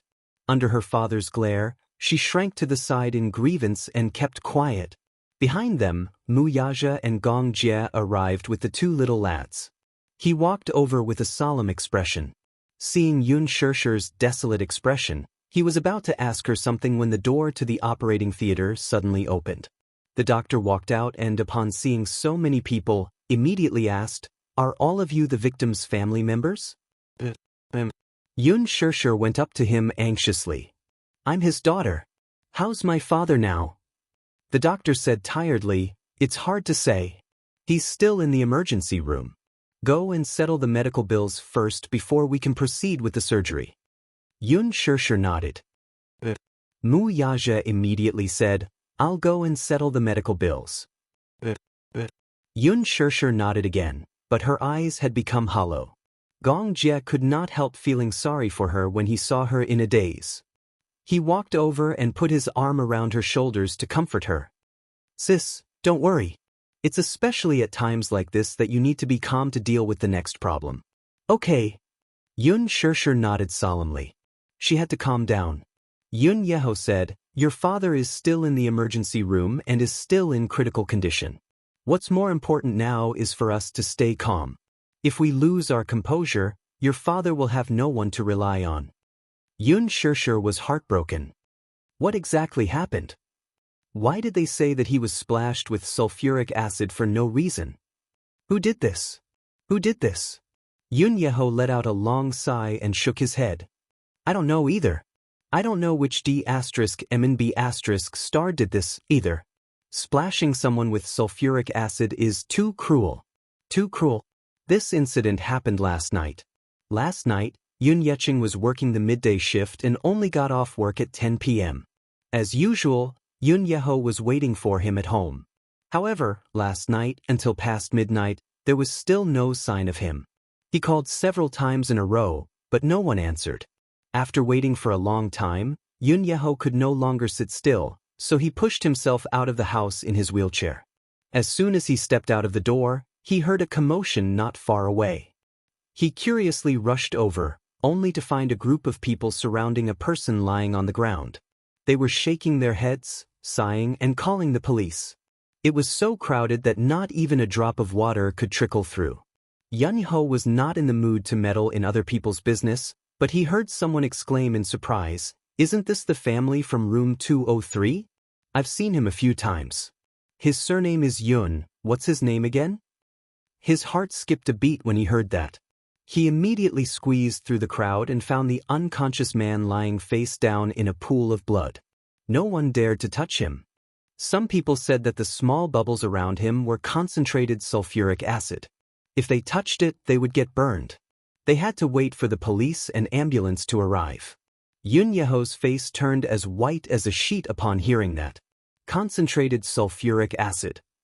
Trembling with fear, he took another look at the pool of blood on the ground and almost fainted from fright. Immediately, he cried for help in a panic. This is my brother. This is my brother. Help. Quick, save him. Chapter 23:31. Yeho, on the other hand, was so anxious that tears rolled down his cheeks. As he was lying on the ground, no one dared to touch him. No one knew whether he was dead or alive, so he could only sit in a wheelchair and worry helplessly. In the end, when the police arrived, the hospital informed them that the ambulance had met with an accident on the way. When it rains, it pours. Yeho made a call to his wife, who rushed over with Qing Miao in tow. She arranged for her men to send him to a nearby first aid station. By the time the ambulance finally arrived, he was already on the brink of death. Yeho glanced at Yun. His face was badly mangled and unrecognizable due to the large area of burns. He was so frightened that he fainted once. By the time he woke up, his mother had accompanied him to the hospital. After 2 resuscitation attempts, they issued 3 notices of critical illness. Yeho was both mentally and physically exhausted from staying up the whole night in fear. His mother was not exaggerating either. Every time the doctor came out of the operating room, he had to be mentally prepared for the aftermath. A person could die at any time. 50% of the burn area in the province was mainly on the face, neck, and shoulders.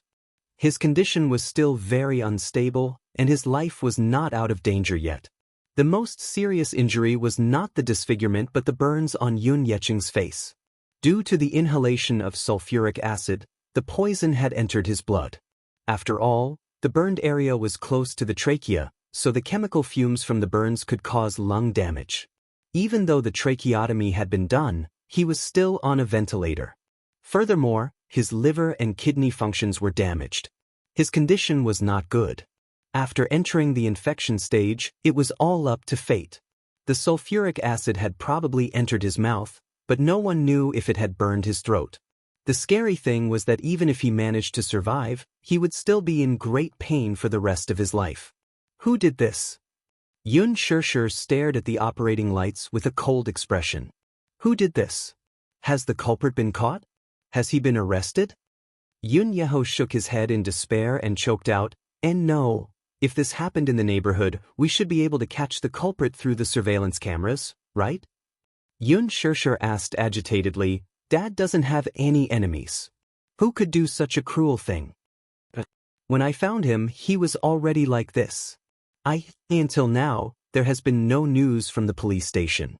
It was said that the police brought back a few people who were at the scene to record their statements, but when they called to ask, they did not get any results. The people who were there said that when they found your father, he was already lying on the ground. There was no one else around." Gong Jie frowned. Yu and Xiao Yichen looked gloomy and worried that Yun Yeqing would not make it through this critical period. Xiang Yu whispered, "The criminal must have escaped. This is intentional harm. How could someone who did such a thing stay at the scene? He must have fled long ago." Xianxia gritted her teeth and clenched her fists in anger. Damn it! Damn it! She squatted helplessly on the ground. Her heart was burning with anxiety, but she wanted to cry but had no tears. Sure, don't worry. Let's wait for the doctor to come out first. Now, we can only wait and see the result. Chapter 23:32. Xiang Yu comforted her in the same way. Xianxia remained expressionless and did not react. At this moment, she could not hear any words of comfort as her mind was completely blank. Mu Yaja paid the medical bills. When he returned, he saw Xianxia sitting on the long bench with a forlorn expression. Her face was dull and lifeless. Gong Jie was beside her, holding her hand tightly and hugging her shoulders. Mu Yaja walked over and sat down beside her. When Gong Jie saw him, he said, "Brother-in-law, stay with her. I'll send you and Xiao Yichen home." Yu suddenly said, "I want to stay with Mommy and wait for Grandpa to come out of the operating theater." Xiao Yichen added, Me too. I don't want to go home. I want to be with Mommy." Xiao Yichen did not have any feelings for Yun Yeqing, but when he saw his mommy in pain, he felt sorry for her and could not bear to leave. Mu Yaja said, "Then, you two sit here and be good." Time passed by slowly, second by second. Xianxia had never felt time pass so slowly before. Every hour felt like a century of torment. At dawn, the door to the operating theater finally opened.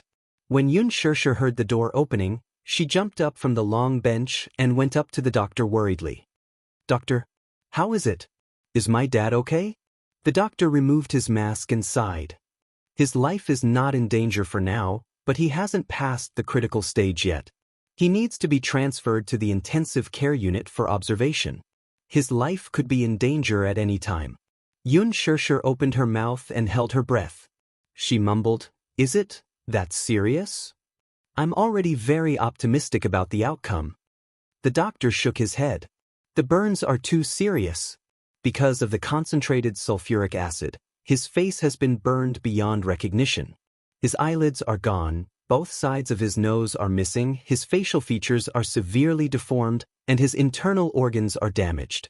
We have already done our best to save him." Xianxia was stunned for a long time. She bit her lips hard and endured the pain in her heart. "Thank you, doctor." The surgery was open.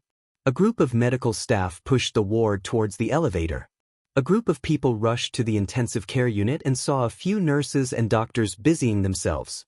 They could only stand outside the door and watch, not allowed to enter. Xianxia finally got a good look at Yun Yeqing's current state. Her eyes widened in shock as her breathing quickened. The man was lying on the bed. His face was charred black, and he was wearing a breathing tube.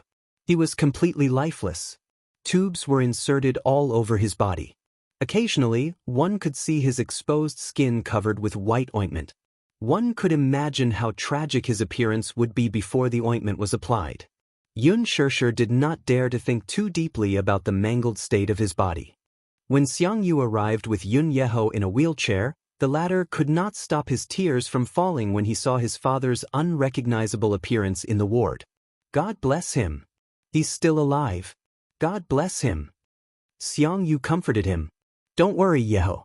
God blesses good people. He'll be fine.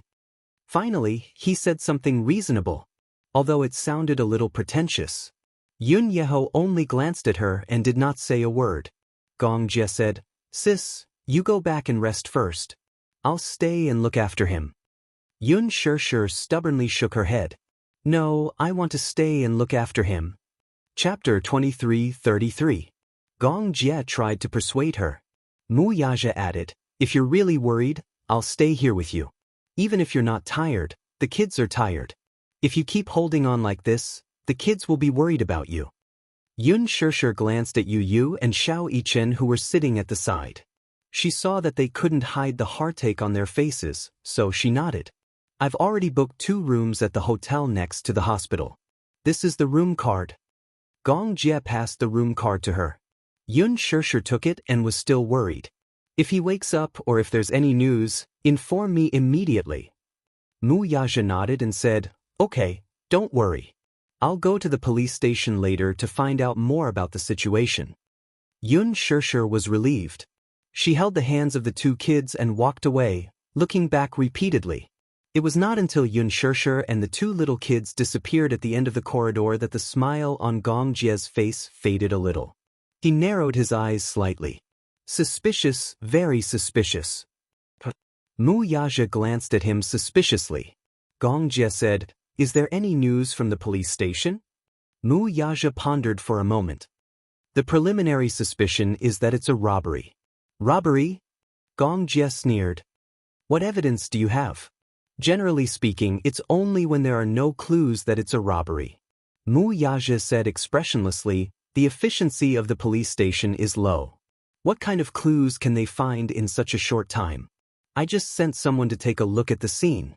When they came back, they said that the police station didn't protect the scene in time. There was a heavy rain last night, so the evidence collection might be affected. Gong Jie commented coldly, What a good-for-nothing. Mu Yaja said, Robbery? How could it be a robbery? I've never seen a robber carrying sulfuric acid. If it wasn't for some deep hatred, he wouldn't have crippled someone to this extent. Gong Jie added, We can only wait for Uncle to wake up and ask him personally. Only then can we get some clues. I'm afraid it'll be difficult. Mu Yaja suddenly said. Gong Jie frowned in confusion. Difficult? What do you mean? Concentrated sulfuric acid splashed all over his face.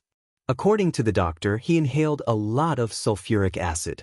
I don't know if there's any hope of him being able to speak in the future. The doctor said that Yun Yeqing had inhaled sulfuric acid and burned his vocal cords. There was little hope of him regaining his ability to speak in the future. How inhumane. Mu Yaja clenched his fists with lingering fear and said slowly, I'm worried that that person is after Xianxia. She only implicated Yun Yeqing because she wanted to intimidate her. When Gong Jie heard this, he could not help but feel shocked. Does elder sister have any enemies? Mu Yaja frowned. A lot. But in his impression, there was no one who would have the guts to do such a deranged thing after making enemies. Unless that person had a death wish. Mu Yaja suddenly thought of something. He stood up abruptly and said to Gong Jie, Stay here and look after her.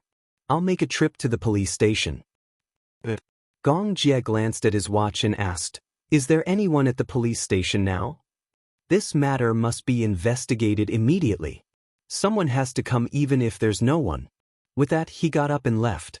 Gong Jie looked at him silently and curled his lips, but his brows could not relax for a long time. He could not help but worry when he thought of Yun Xianxia and the 2 little guys in the hotel. He picked up the satellite phone and dialed a number. Seville. Chapter 23:34. Yes, young Master Gong. Send a team to guard the E-Garden Hotel next to the Jinghan Fire and Burn Hospital. Understood. After hanging up the call, Gong Jie sat quietly with his arms crossed outside the ward's door. At the police station, Mu Yaja had made a call before he left. After expressing his intentions, The other party immediately said that they would pass on his message to the chief. When he arrived, he only sat for a short while before the bureau chief arrived, looking travel-worn. It was only 3 o'clock in the morning. The old bureau chief was still lying on his comfortable bed at home. When he heard that a big shot was coming to the police station to investigate a case, he immediately got up from his bed and rushed to the police station in 20 minutes. When he walked in and saw Mu Yaja sitting in the waiting room, he secretly wiped away his cold sweat and immediately greeted him with a warm smile. "Chairman Mu, you've been waiting for a long time, haven't you?" "Chairman Mu?" Mu Yaja cursed inwardly. The Mu Group's actions are really slow. They're probably not ready to make an announcement yet. Therefore, the public barely knows that I've stepped down as the Mu family's head. Forget it. Now is not the time to be calculative about this. Who knows if these snobs will still treat me so warmly after knowing that I'm no longer the Mu family's head. The chief did not know what he was thinking and respectfully invited him into his office. Mu Yaja did not waste time on small talk and went straight to the point. The chief was initially unaware of this case. He was busy with work and would not take on cases that were not huge. Just as Mu Yaja brought up the case and wanted to ask about its progress, the chief called to summon the team leader in charge of this case. The team leader had just entered the office when he was eagerly introduced by the chief. His face turned pale with fright. Initially, he thought that this might be an ordinary robbery case. He had investigated the scene before and found nothing suspicious. Moreover, the suspect had escaped, so they had lost all leads. Moreover, Yun Yecheng was still in a critical condition and had yet to regain consciousness. Thus, they had to put the case aside for the time being. What he did not expect was that the family head of the victim was the rumored young CEO of the Mu family. He could not help but break out in cold sweat. Indeed, one could not judge a book by its cover. He thought that the victim was just an ordinary person. Who would have thought that he had such a big shot backing him? He found out that Yun Yecheng worked in a factory and barely made a living with a salary of a few thousand yuan a month. If he was close to the Mu family, he would not have to suffer like this. Any job that the Mu family casually assigned to her would be a lucrative one. Thinking of this, the team leader broke out in cold sweat. "I'm sorry. If I knew that he was your relative, I wouldn't have neglected him." Mu Yaja waved his hand and asked bluntly, "You've been following this case. Do you have any leads?"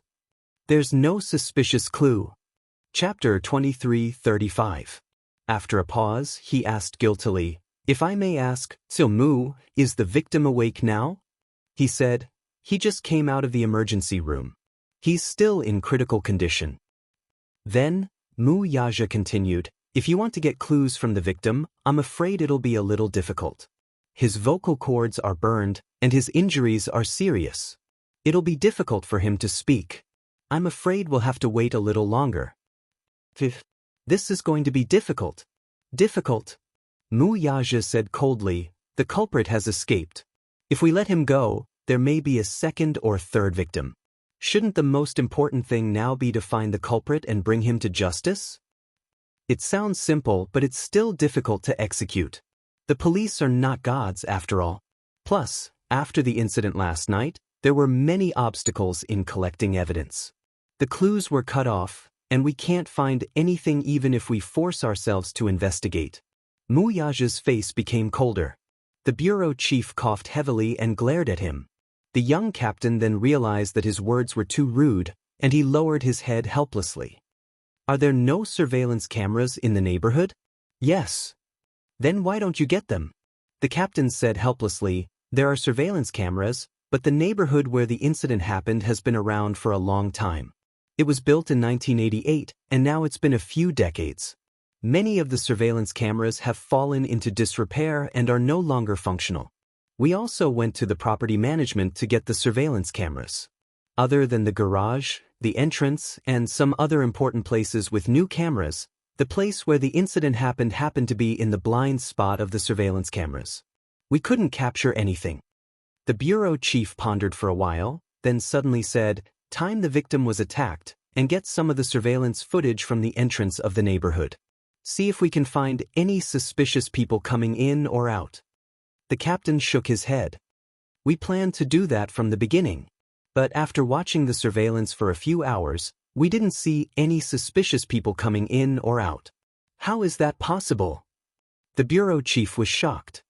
Can you get the surveillance footage of the victim coming in or out of the gate? See if there were any suspicious people following him in after he entered the neighborhood. Basically, we can confirm the suspect. The captain said, the key is that we didn't see the victim coming in or out of the gate. Chief, there's a back door in this residential area. There's a garage at the back door. Many residents use the back door to enter and leave. The building where the victim lived was close to the back entrance, so I'm guessing that he probably entered the residential area from the back entrance. Then let's start from there and get the recording. There are no surveillance cameras at the back door. The bureau chief cursed in his heart. This criminal really knows how to pick a location. Could it be that before committing the crime, they had specially checked the neighborhood to see which places had surveillance cameras? The bureau chief furrowed his brows in frustration. Could it be that not a single witness was found? It was already very late when the incident happened. Moreover, the residential area in this area is near the industrial area. Because there are many foreigners nearby, there are very few people walking around in the middle of the night. We thought that there should at least be surveillance cameras in the garage, but when we got the footage, we couldn't capture the situation of people going in and out of the garage. Chapter 23:36. The bureau chief suddenly knocked on the table and asked sternly, "Is it possible that it was a robbery?" The captain said hesitantly, "It's possible, but I've never seen or heard of such a ruthless crime. I've also never seen someone who would bring concentrated sulfuric acid to a robbery. Only those who seek revenge and cause trouble would do such a cruel thing." When the bureau chief heard this, he looked at Mu Yaja with a complicated expression and asked carefully, "Si-o Mu ha, do you think this victim has any enemies?" The captain said, "I also suspect that it was revenge. It's just that we can't find any conclusive evidence in such a short time, so the case has been put on hold and it's hard to make any progress." Mu Yaja said expressionlessly, "I want to take a look at the surveillance cameras in the neighborhood." The captain immediately said, "I've copied all the intact surveillance footage into the laptop. If you want to take a look, you can take a look at it anytime." The bureau chief immediately asked him to bring the laptop over. After the laptop was brought over, he pulled up dozens of surveillance footage. Mu Yaja sat in front of the laptop and stared at the screen intently. The timeline was pulled back from 10 p.m. to 1 p.m. when the incident happened, and the footage was fast-forwarded at x 4 times. The neighborhood was indeed a little old as many residents owed property fees. Half of the property had already collapsed, leaving only an empty shell with a security booth guarding it. Over the years, there had been a problem with public security. Other than theft, there were also frequent robberies. However, most of the time, the criminals came for the property. After taking the property, they would not do anything that would harm the safety of others. The surveillance cameras in the garage were still new. The property management had only installed a new one after the residents complained that their cars were being stolen one after another. Mu Yaja sat there and watched the video for more than 2 hours as he shuffled it back and forth. The bureau chief and captain were also patient and watched from the side. 3 pairs of eyes were hoping to find even the slightest clue in so many videos. After watching the surveillance footage, Mu Yaja suddenly thought of something. Are there any surveillance cameras near the apartment building? There are, but there's only one. It's a winding path that's close to the garage. He listened to the captain's analysis of the route at the scene of the incident and vaguely remembered that there was a shortcut to the apartment building. The captain also reacted abruptly. The surveillance cameras on that road didn't seem to have noticed it. Because it was a small corner, they didn't take care of it too much. "Let's take a look," Mu Yaja ordered. The captain immediately operated it skillfully and quickly pulled up the surveillance footage of that area. She adjusted the time and fast-forwarded it at 8 times the normal speed. Finally, at 11:45 a.m., she saw Yun Yeching's figure. That night, he was dressed in white, so he was especially eye-catching. This new set of clothes was bought for Yun Yeching by Mu Yaja and Yun Shishir. Yun Yeching especially liked it. After Yun Yeching passed by, a suspicious figure soon appeared in his line of sight. It was a man with short hair. He was neither tall nor short. He was dressed in black and wore a beret. He was dressed very ordinarily, so it was difficult to attract attention. It was the kind of ordinary that no one would notice if they walked on the street. Chapter 23:37. Dressed in black, he almost blended into the night. Coupled with the limited resolution of the surveillance camera, only his back could be seen. He followed closely behind Yun Yecheng, leaving only 3 minutes between them. Judging from his behavior, he seemed to be very cautious. He did not carry anything suspicious in his hands. Mu Yaja paused the image and observed for a while. He found that the man's pockets were bulging. It was probably stuffed with a bottle of concentrated sulfuric acid. The captain took a screenshot and zoomed in twice, but the image instantly blurred when he zoomed in. Not to mention the man's facial features, even his clothes were indistinguishable. The captain grumbled, "This camera is really old. The image quality is terrible." The chief said, "Look at the other surveillance cameras and see if you can find out where this person left from." Another hour had passed. The strange thing was that even after looking through all the surveillance footage, there was no trace of the man leaving. It was as if he had disappeared into thin air without a trace. If this person is really the suspect, then I have to say that he's very meticulous. After committing the crime, he probably snuck out from a small corner to arouse suspicion. There were many fences in the neighborhood that had been in disrepair for a long time. Due to the wind and rain, they had already aged. Many of the fences were broken, so an adult could leave without much effort. Look at the surveillance cameras on the streets outside the neighborhood and then start investigating. Since we already know the suspect's basic characteristics, there should be hope of finding other clues. As soon as the chief finished speaking, the captain splashed cold water on him.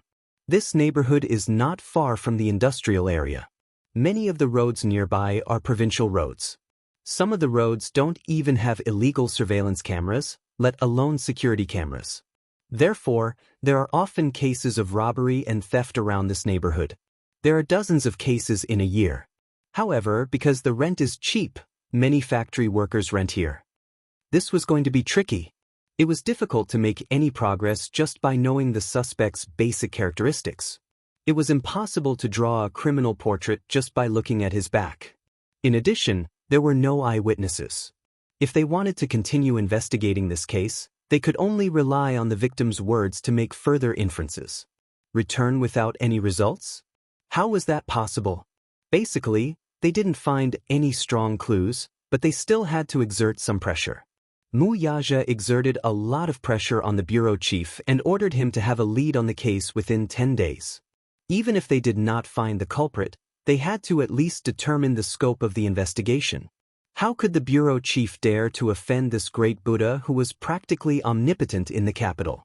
After putting on a fawning smile and speaking nicely, he finally managed to get this great deity to leave. As soon as Mu Yaja stepped out of the police station, the chief's face fell instantly. His face was full of resentment and his wrinkled face was full of anger. He was so angry at Mu Yaja that his facial muscles were stiff from smiling the whole time. He turned around and lashed out at the captain. "Did you hear that? He gave me 10 days. If there's no progress in 10 days, you can pack up and go back to the branch. You don't have to stay here anymore." Chapter 23:38. The captain, on the other hand, was young and had graduated from the police academy 5 years ago. He was considered young and promising to be able to climb to his current position.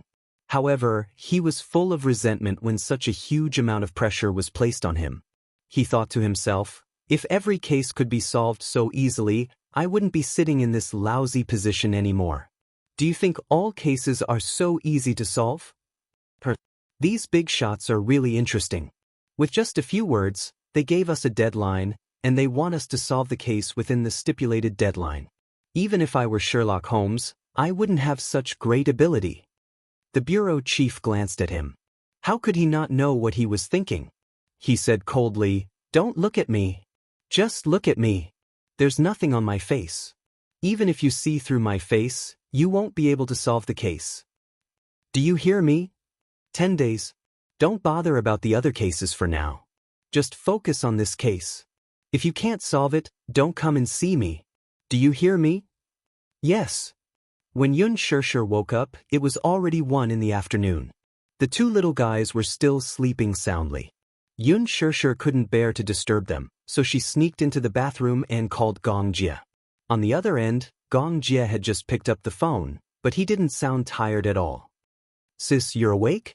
Did you sleep for a while longer? How's Dad?" "He's still lying in the hospital ward. In the morning, his condition worsened and he was sent to the emergency room again.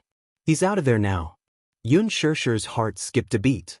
She said anxiously, "Dad was sent to the emergency room again?" "Yeah, then why didn't you call me?" Gong Jie was silent for a moment. "I was afraid that you would be worried." Yun Shirshir took a deep breath and realized that she had lost control. She couldn't help but apologize. "Shao Jie, I'm sorry. I was just too worried. I was afraid that, when I woke up, I wouldn't even be able to see Dad for the last time before he was gone." Gong Jie's heart skipped a beat. How could he not understand this feeling? When he was young, he had also woken up to find that his mother was no longer around. His elder sister was no longer around. His entire family seemed to have been annihilated. "I'm sorry, sister. Fortunately, he's been rescued. The doctor said that his condition has stabilized. We'll observe him for a few more days." Yun Shirshir nodded. "I'll come to the hospital right away. Where are you and Xiao Yichen? Are you awake?" "No, she's still sleeping." Yun Shirshir pondered for a moment and suddenly said, "Why don't you bring some food to the hotel? You haven't slept for a day and a night. Why don't you rest for a while? It just so happens that you can stay in the hotel with the two little guys. I'll be more at ease." "All right." Half an hour later, Gong Jie entered the hotel with a lunchbox.